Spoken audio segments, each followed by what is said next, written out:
Hi, welcome to a new video. I'm Daisy. Did you know that we can use DTF not only to personalize t-shirts, but also to transform other items like boxes? This allows us to create unique presentations for gifts, products, or special deliveries.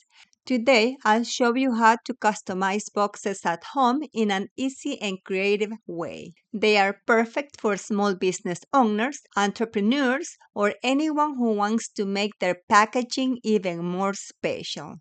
In this tutorial, I'll be using my new Procolored P13 DTF printer, along with DTF Film, DTF Powder, a DTF Oven to cure the design, and a manual heat press to transfer it.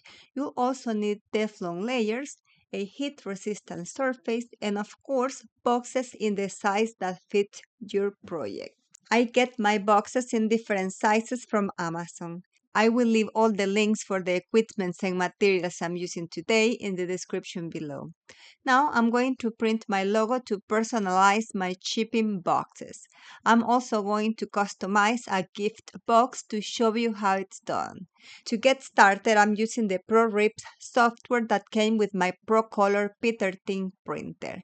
My logo design is already here. I just need to resize it and print it. But let me quickly show you how to upload a design. Click on the little mountain icon in the top left corner. Open the folder where your design is saved. Select it and open it. It will appear on the canvas. I'm going to delete it since I already have mine loaded.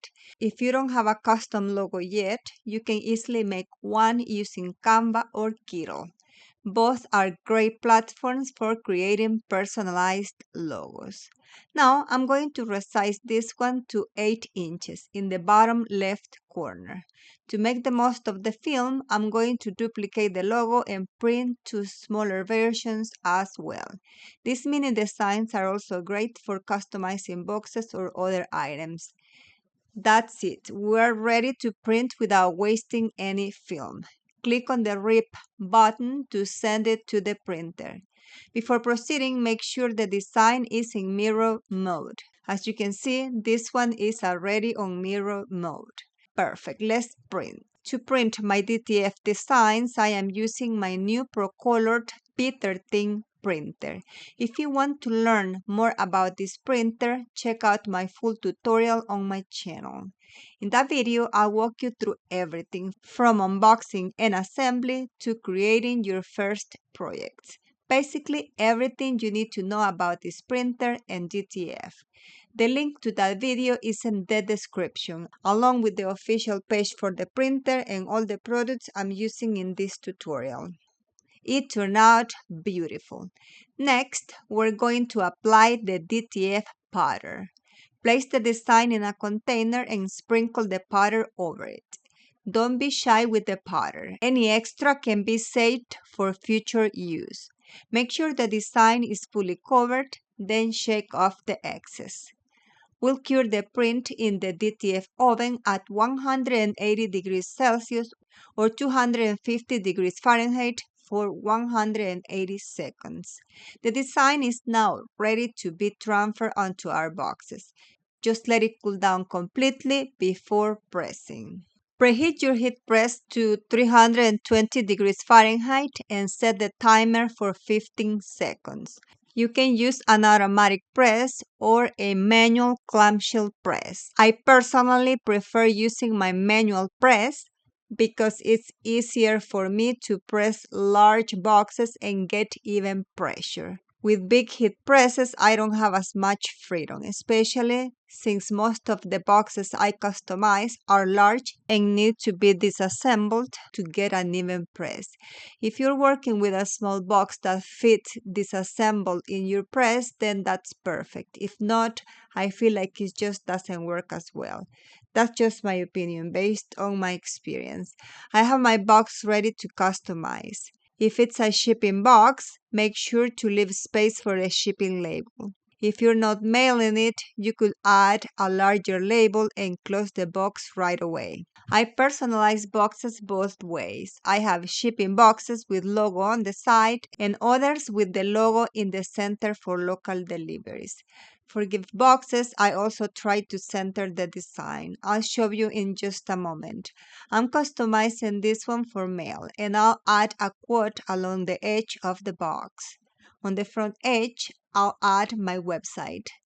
If the box is small and you can press all the sides at once, go ahead. But I'll press one at a time since this box is a bit large. Let's align the design. Place a Teflon layer on top and press at 320 degrees Fahrenheit for 15 seconds. Let it cool completely before removing the clear film. While it cools, I'll press the quote on the side of the box.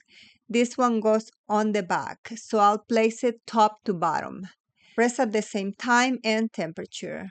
I'll also press my website on the front.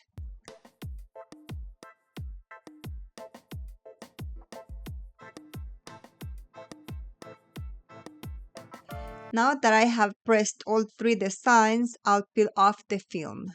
Look how beautiful the DTF prints look on the box.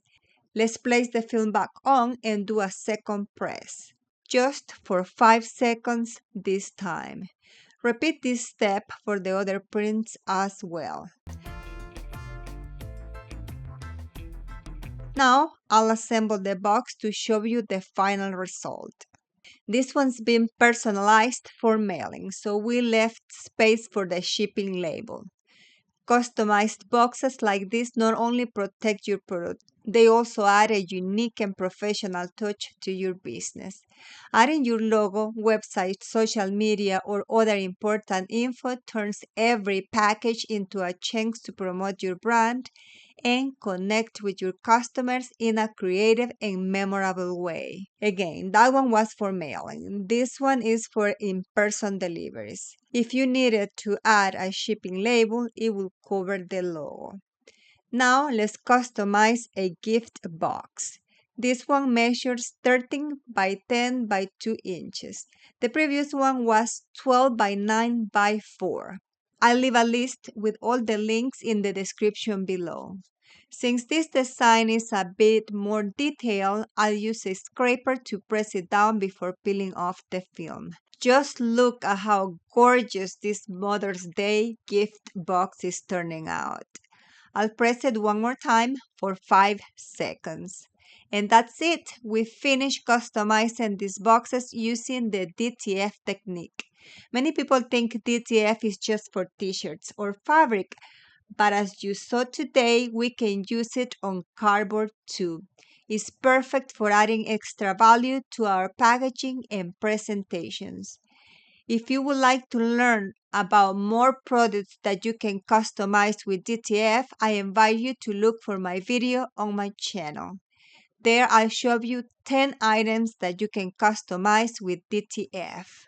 All the product and equipment links are in the description in case you want to explore this technique for your own projects. If this video inspired you, give it a thumbs up, subscribe to my channel, and activate the bell so we can keep creating together. Thanks for watching, and I'll see you in my next creative tutorial.